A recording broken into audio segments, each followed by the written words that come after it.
É a história de como Deus estava buscando uma noiva para o seu filho. Cada livro é diferente de todos os outros livros. Estou tentando lhe dar a chave para que você mesmo compreenda a mensagem.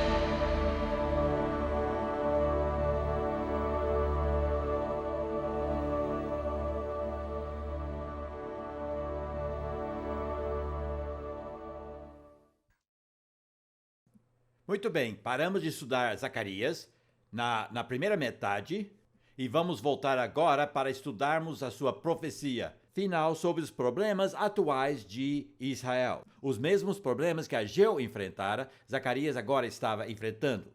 Mas essa foi uma pergunta interessante a que lhe fizeram mais ou menos 2 anos depois de ele ter dado essas figuras animadoras e ter coroado o sacerdote Josué como rei. 2 anos depois, um grupo de pessoas veio lá do norte e vieram de um local chamado Betel. Agora, isso é muito significativo. Significa que depois de 2 anos começaram a se espalhar por todo aquele país e estavam começando a estabelecer outras cidades além de Jerusalém. Portanto, agora Betel era pelo menos um vilarejo, novamente.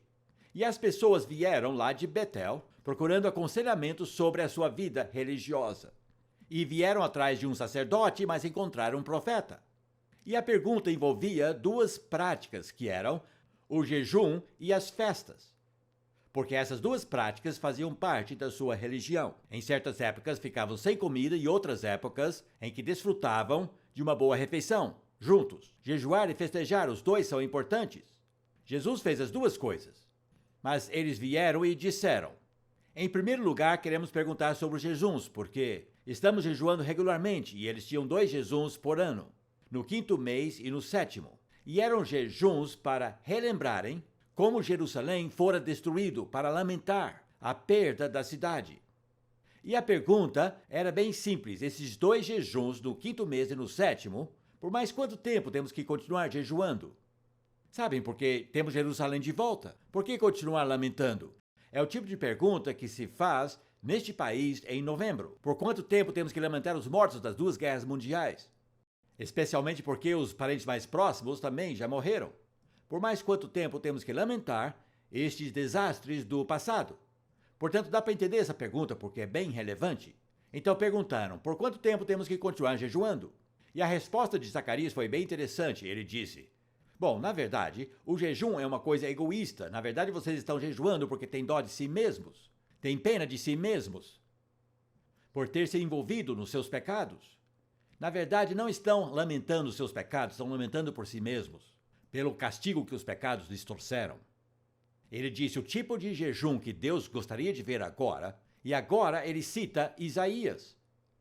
Zacarias obviamente estudou os outros profetas porque os cita frequentemente, mas ele volta a Isaías 58, o que nós chamamos de 58, onde Isaías diz: este é o tipo de jejum que vocês deveriam fazer, que seria jejuar da desonestidade e também jejuar da crueldade e ser generoso e cuidadoso e ajudar os que precisam, ajudar os necessitados. Este é o tipo de jejum que Deus realmente quer.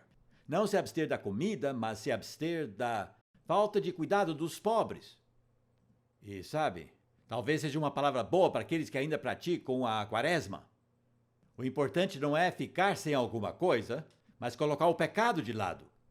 E desta forma ser livre para ajudar outras pessoas.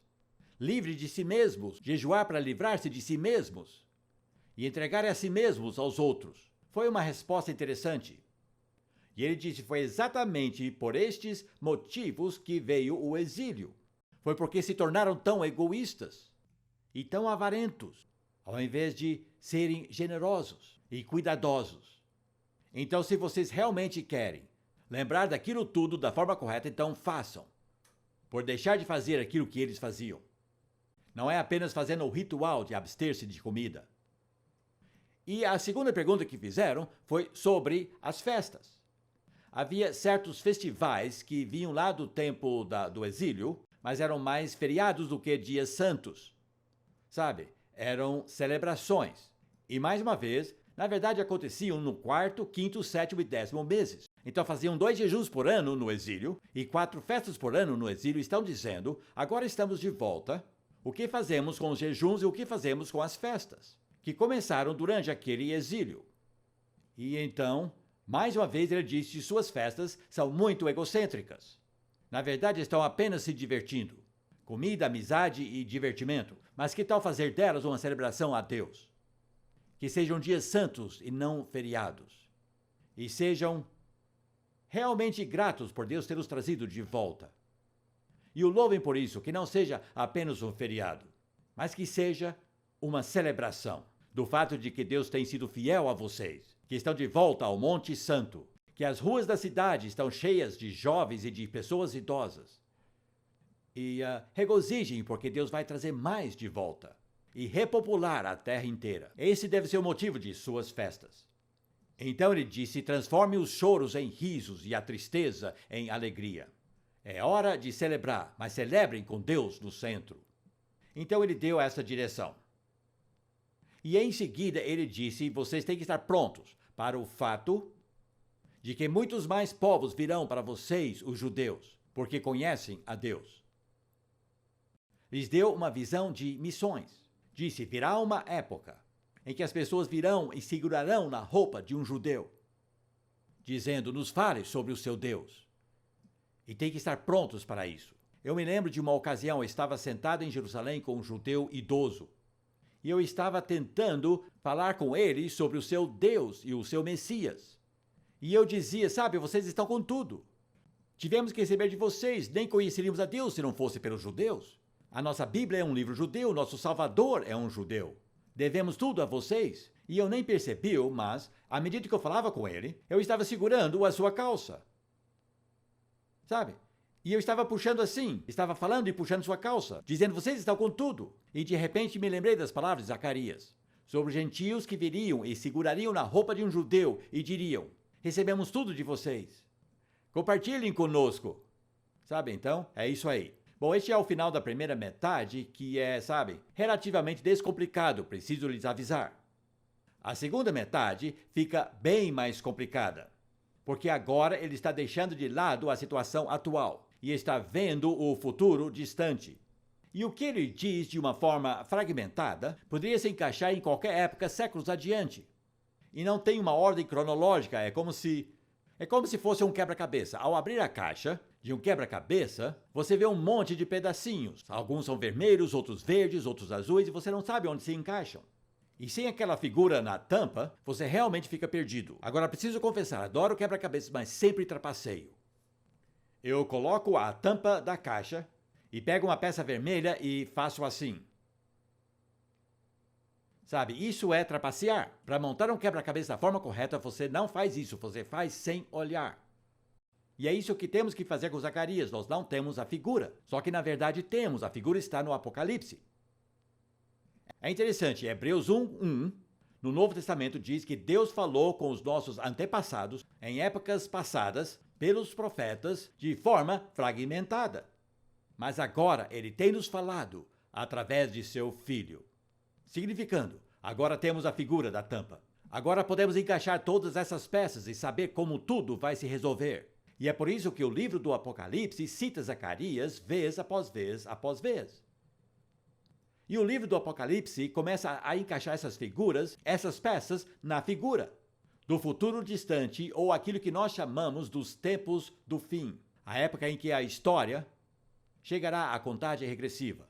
E é Jesus quem quebrará os selos nos pergaminhos da contagem regressiva.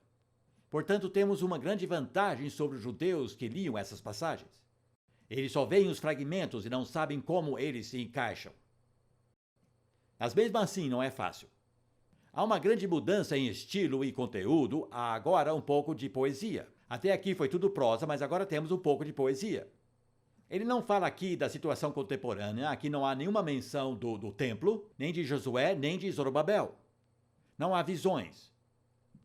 Até o nome de Deus é diferente. Na primeira metade do livro, o nome de Deus é o Senhor dos Exércitos, Yahvé dos Exércitos Celestiais.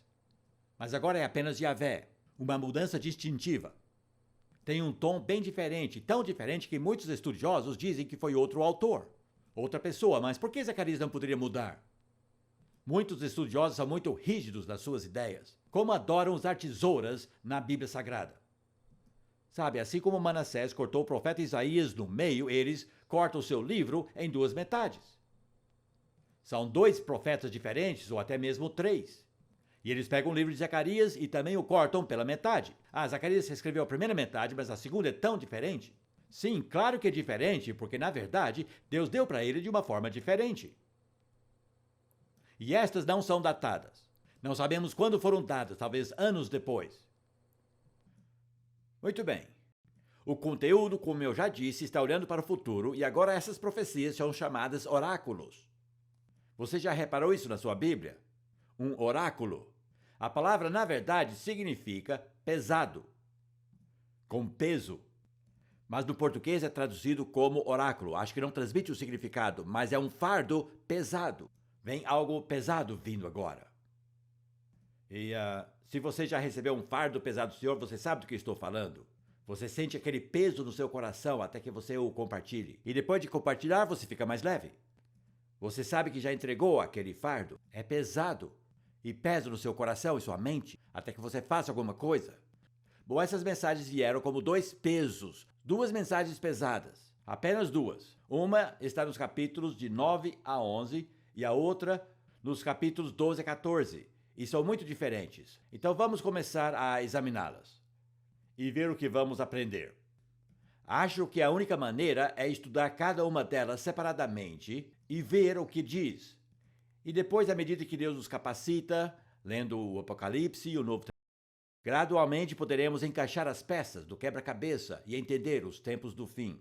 Nos capítulos de 9 a 11, o foco é o povo de Israel. A figura do fim que ele está vendo tem uma característica bem nacional. É uma figura de restauração nacional. E parece bem óbvio que esta figura precede a seguinte. Acontece antes do que vai acontecer na próxima figura dos capítulos de 12 a 14, embora não há datas. Não há nenhuma data, nenhuma indicação de quando. Essas coisas acontecem, ou se estão na ordem certa, podem não estar. Só podemos olhar cada peça do quebra-cabeça. Então, o que estamos vendo aqui é o futuro de Israel, uma restauração nacional. E temos aqui 1, 2, 3, 4, 5, 6 figuras que são parte deste futuro. Não são relacionadas entre si. A primeira é que os inimigos serão vencidos. Que Deus tratará com todos os inimigos que vieram contra Jerusalém. Ele jamais permitirá que Jerusalém seja varrida do mapa. É a sua cidade, é onde ele colocou o seu nome. É por isso que posso garantir que mesmo que Nova York e Pequim e Washington e Brasília, Nova Delhi, mesmo que todas essas cidades sejam varridas do mapa, Jerusalém estará lá. Deus vai vencer os seus inimigos. E sempre haverá sobreviventes judeus para serem entregados na terra. Ele até disse que alguns filisteus se ajuntariam a eles. E como os palestinos se declaram como descendentes dos filisteus, é uma promessa intrigante.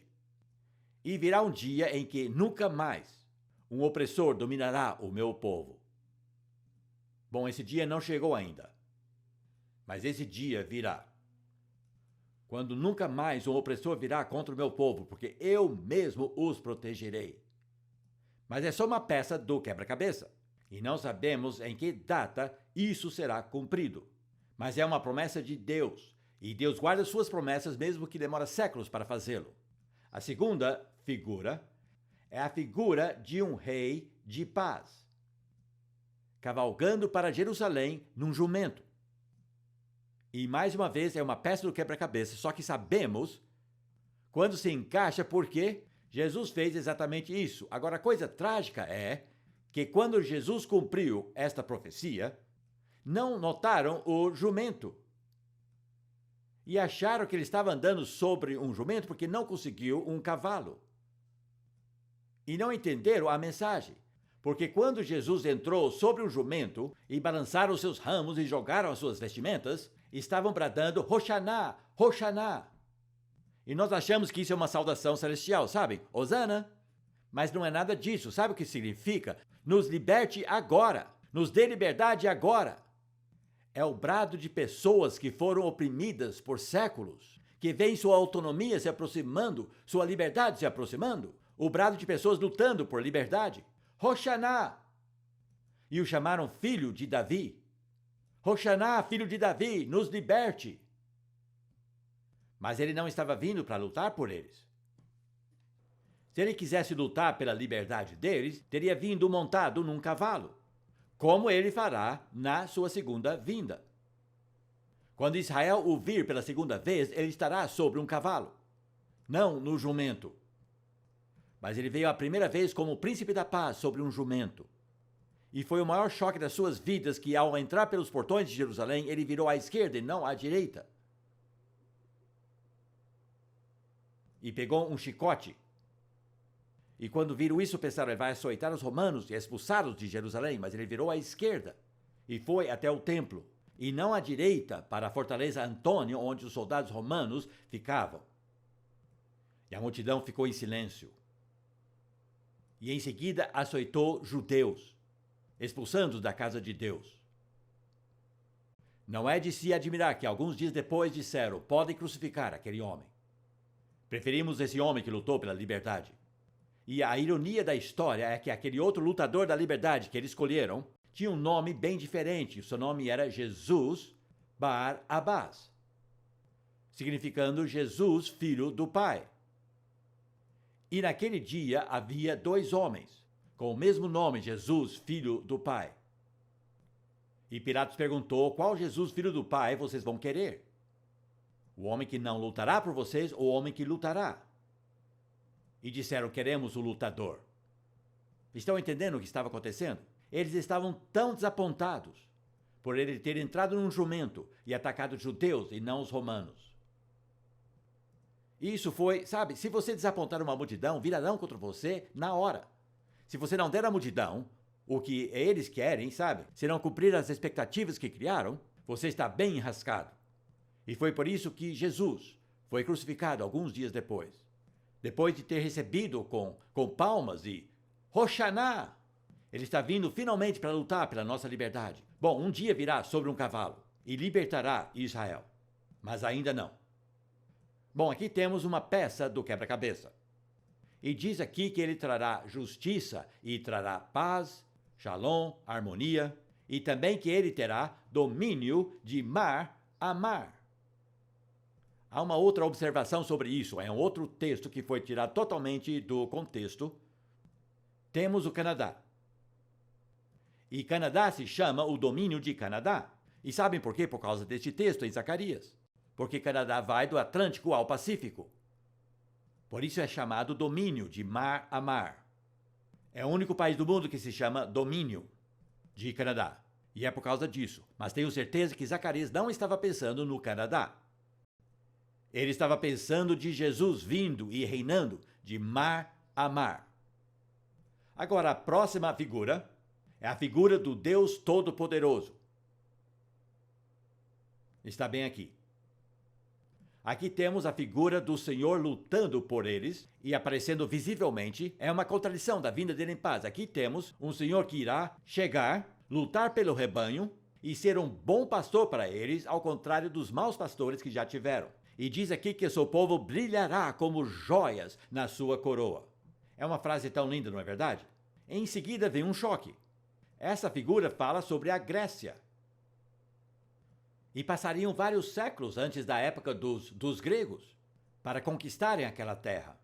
E aquele homem horrível chamado Antíoco Epifânio, que entrou no templo e ergueu uma estátua de Zeus e imolou um porco no altar, e encheu todo o templo com prostitutas, foi a pior época para os judeus.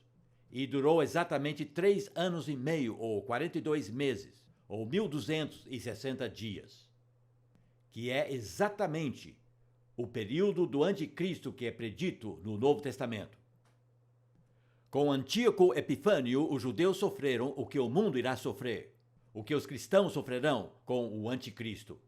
É intrigante que Grécia foi predito aqui, nessa terceira peça do quebra-cabeça. Agora ela se encaixa. Mas o que eles entenderam com isso naquela época, não sei. A terceira figura é o ajuntamento do povo, que foram espalhados pela diáspora, pelo deslocamento. estão voltando. E judeus de todas as partes do mundo voltando a esta terra. Você sabia que em Israel de hoje em dia as pessoas vieram de 70 países? Os judeus vieram de 70 nações. Voltaram a Israel hoje e trouxeram a música de 70 nações e as danças de 70 nações. A cultura de Israel é singular hoje em dia. É uma combinação. Os judeus de Iêmen trouxeram algumas das melhores danças. E a cultura de Israel, os tesouros das nações foram trazidos até para Jerusalém. E quando forem lá, iremos para concertos sinfônicos e vai ouvir a melhor música do mundo. Esta é uma figura do povo se ajuntando e vindo para casa. E não haverá espaço suficiente para eles, diz Zacarias. Para todos que voltarem para casa. É uma peça do quebra-cabeça que agora se encaixa. Mas naquela época era apenas um vislumbre do futuro. E até diz que uma rodovia será construída entre Egito e a Síria. Bom, Isaías também dissera isso.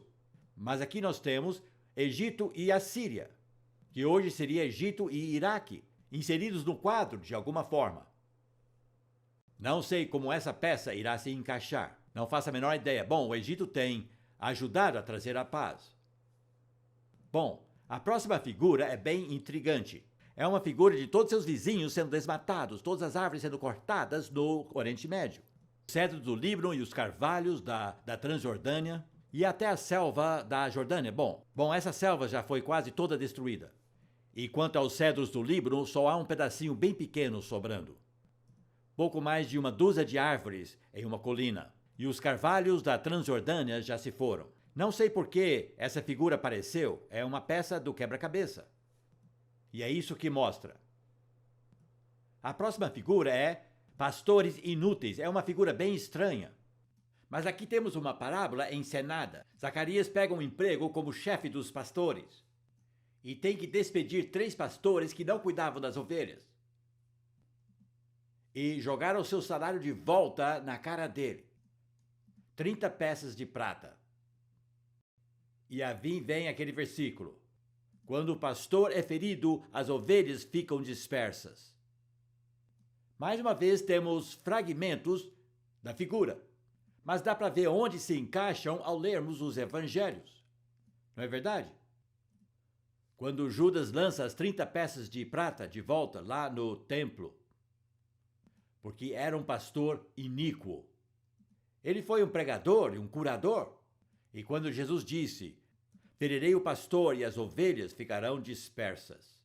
Ele conhecia todas essas histórias, essas figuras, e ele estava usando-as. Bom, essas são as primeiras e todas elas falam de Israel. E os fragmentos, os vislumbres, uma palavra aqui, uma frase ali e uma figura acolá. Mas do nosso ponto de vista, agora olhando para trás, começamos a ver que são vislumbres do futuro. Mas agora, tudo se expande, é internacional, estamos vendo um quadro do mundo inteiro agora. Estamos vendo coisas que acontecerão na cena internacional, mas ainda assim, Jerusalém está no centro de tudo.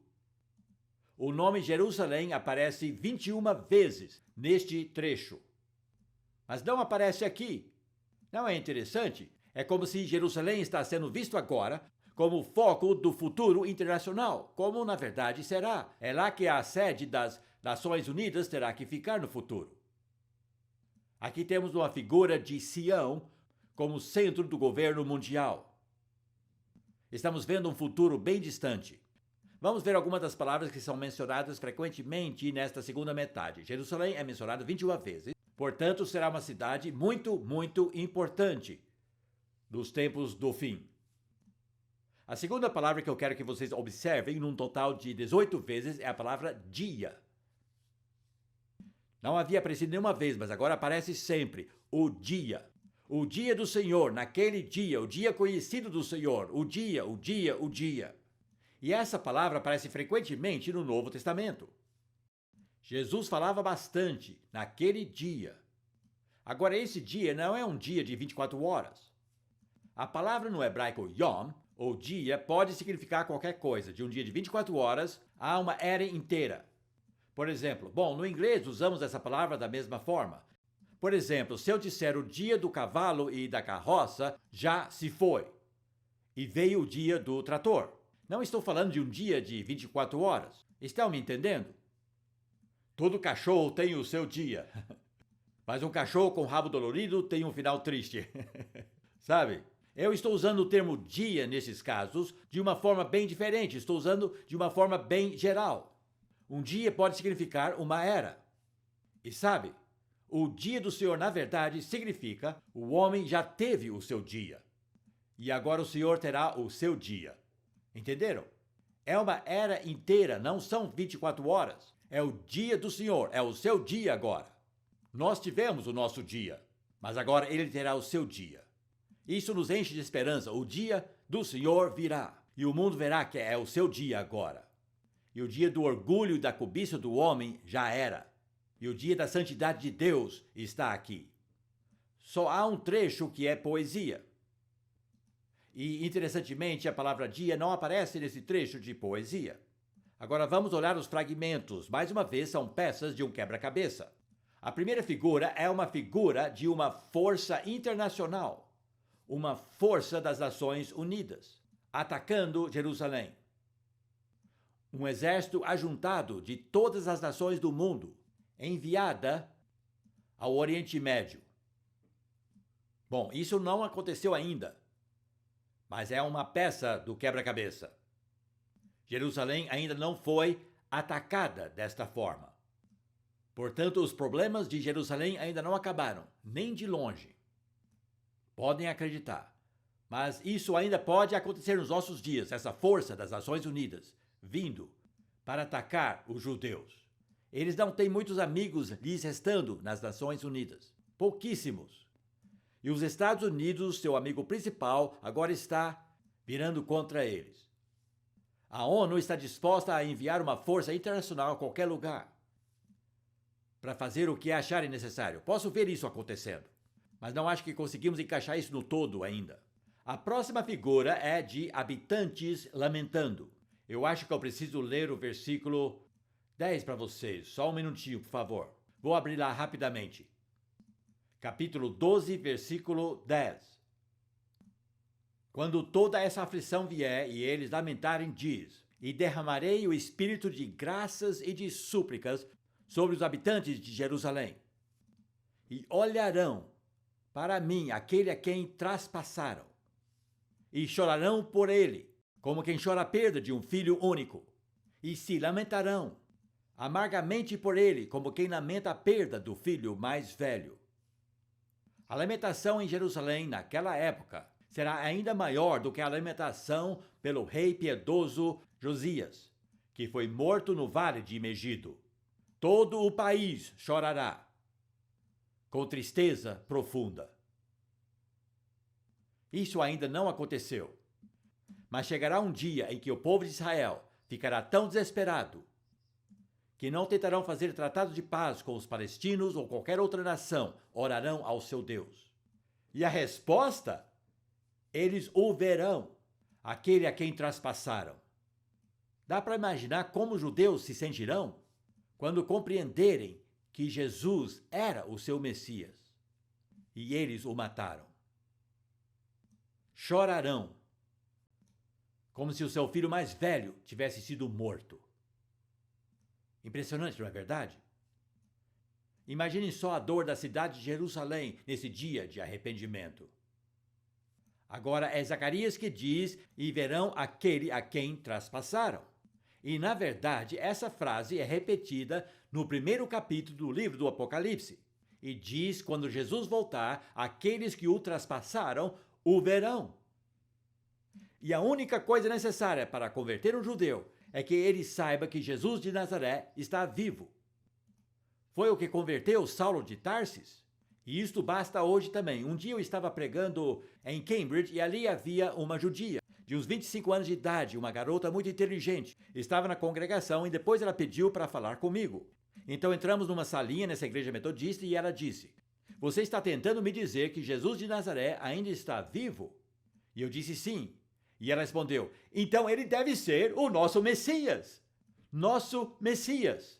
Me senti um pouco excluído. E ela disse: como posso descobrir se ele está vivo? Respondi: tente falar com ele. E ela ficou ali falando com ele. E ela descobriu. E dentro de 10 minutos ela estava ensinando a Bíblia para mim.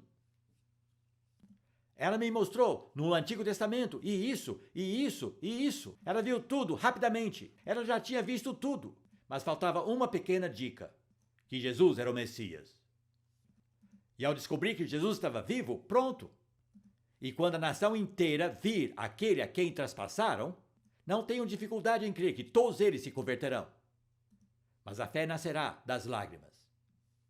Olharão para trás e verão 2000 anos desperdiçados, quando poderiam estar liderando o mundo, ao invés de serem perseguidos de um país para o outro, como Moisés avisou no livro de Deuteronômio. E é por isso que chorarão. Estão entendendo? Está tudo aqui em Zacarias. Os habitantes de Jerusalém lamentando. Em seguida, os profetas banidos. Ele vê claramente que falsos profetas foram os maiores perigos que Jerusalém enfrentou e que Jerusalém será purificada de todas essas pessoas. Diz aqui: serão purificados dos seus pecados e lavados da sua imundícia por uma fonte de água. E isso é citado por Paulo. Em Romanos 11, quando Paulo disse, então todo Israel será salvo. Depois ele continua falando sobre a purificação de Sião dos seus pecados. E os falsos profetas ficarão então tão envergonhados e tão humilhados que negarão a sua profissão.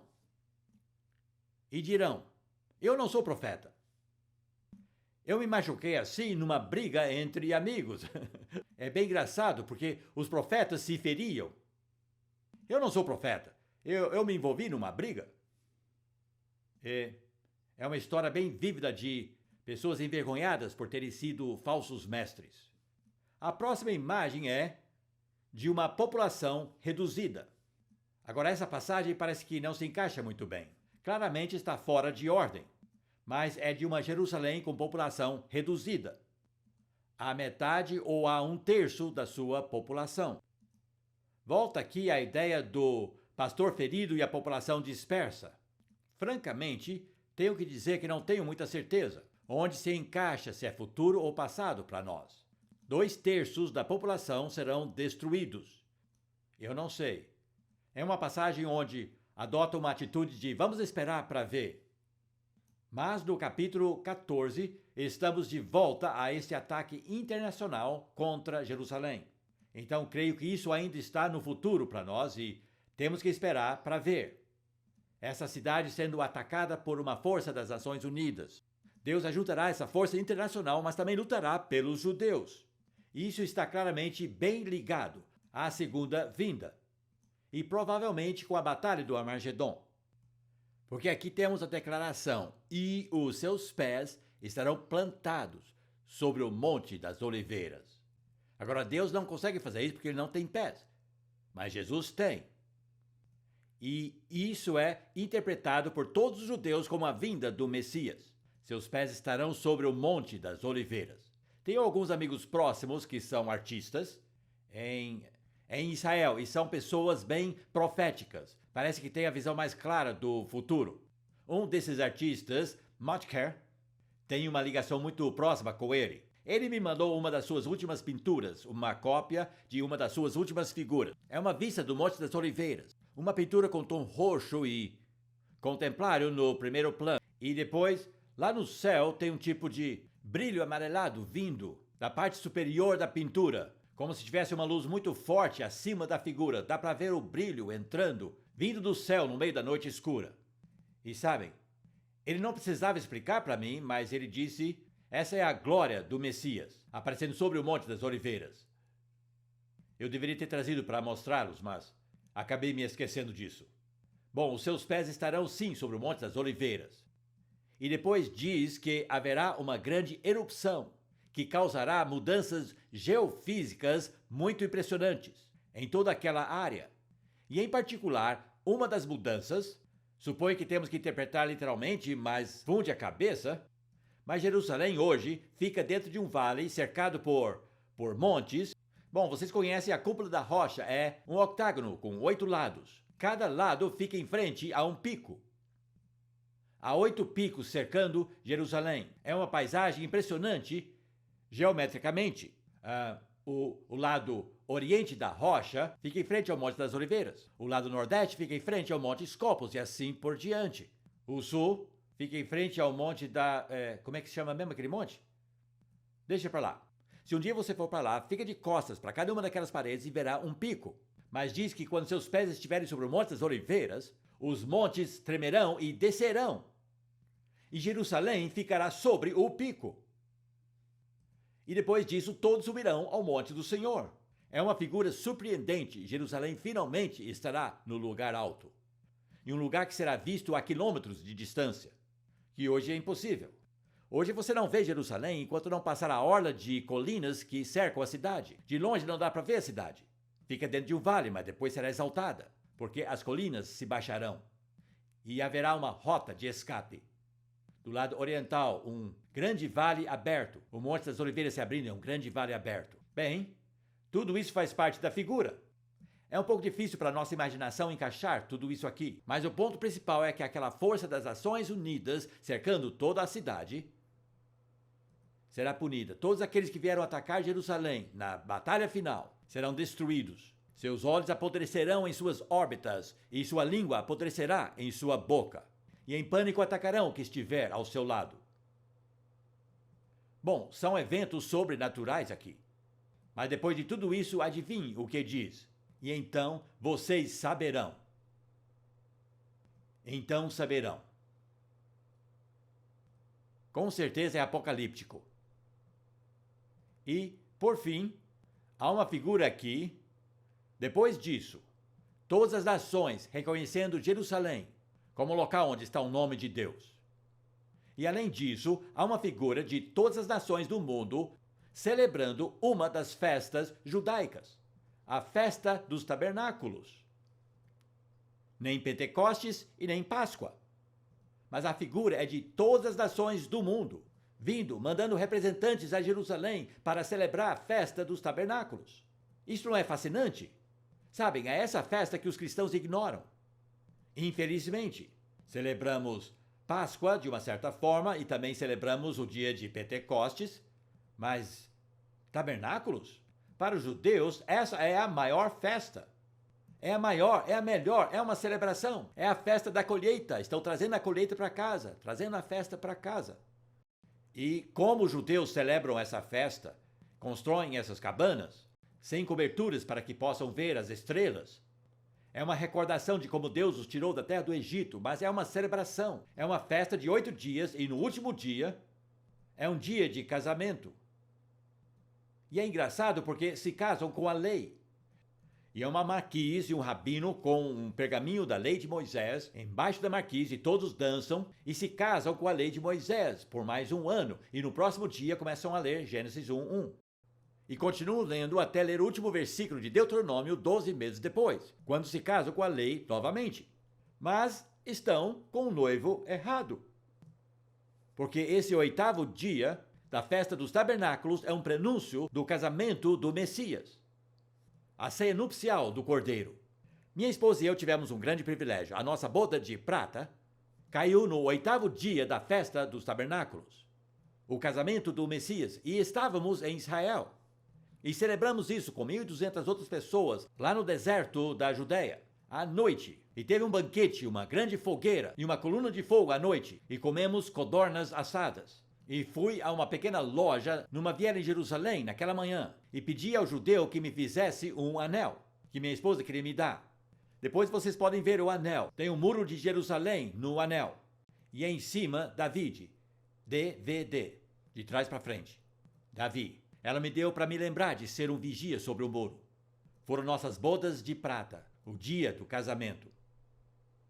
Sabe? Será um casamento para vocês. Todos vocês se casarão. Estava falando com algumas crianças de uma escola e eu disse, e um garoto perguntou, por que Jesus nunca se casou? Eu disse, não tem problema, ele vai se casar. E depois o diretor me perguntou no seu escritório, o que você estava ensinando minhas crianças? Ele disse, que conversa é essa de Jesus se casar? E eu perguntei, você não conhece sua Bíblia? A Bíblia toda é um romance. Conta como um pai achou uma noiva para o seu filho. E no final eles se casam e vivem felizes para sempre. Todos os bons romances terminam com casamento, e aí está, sabe? Então este é o 8º dia desta festa. E no livro do Apocalipse, isso é chamado as bodas do Cordeiro. Vocês sabiam que Jesus nasceu durante a festa dos tabernáculos? As dicas estão todas lá no Evangelho de Lucas. Nasceu em setembro ou no início de outubro, no 7º mês, que é o mês da festa dos tabernáculos. E diz que o Verbo se tornou carne e tabernaculou entre nós. E em João 7, seus irmãos perguntaram: você não vai subir à festa dos tabernáculos? É nesta data que estão esperando o Messias. Porque não criam nele, estavam provocando-o. E ele disse: o meu tempo ainda não chegou. Portanto, de uma coisa eu tenho bastante certeza, e isso é: eu sei o mês no qual Jesus voltará, porém não sei o ano. Mas ele vai chegar na hora certa.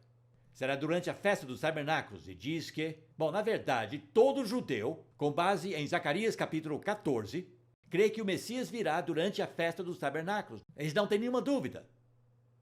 Mas isso nunca passa pela cabeça dos cristãos.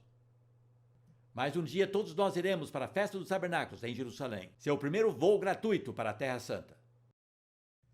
Porque todos vamos para essa festa. E dali em diante, as nações celebrarão essa festa e mandarão representantes para Jerusalém. E diz que se não o fizerem, não receberão chuva. Isso não afeta o Egito, claro, porque eles já não recebem chuva. A água deles vem do Nilo. Então diz aqui, no caso do Egito, se não vierem, terão uma praga. Mas as demais não terão chuva. Mas a festa dos tabernáculos tem se tornado para os judeus, e agora para o número cada vez maior de cristãos, um foco para a esperança de um reino universal do Messias, sobre todo o mundo. E a última vez que eu assisti à festa de tabernáculos cristã, assistida por centenas a cada ano, em Jerusalém, eu desci essa rua e fui até essa área grande pavimentada bem em frente ao muro ocidental. E havia uma marquise enorme.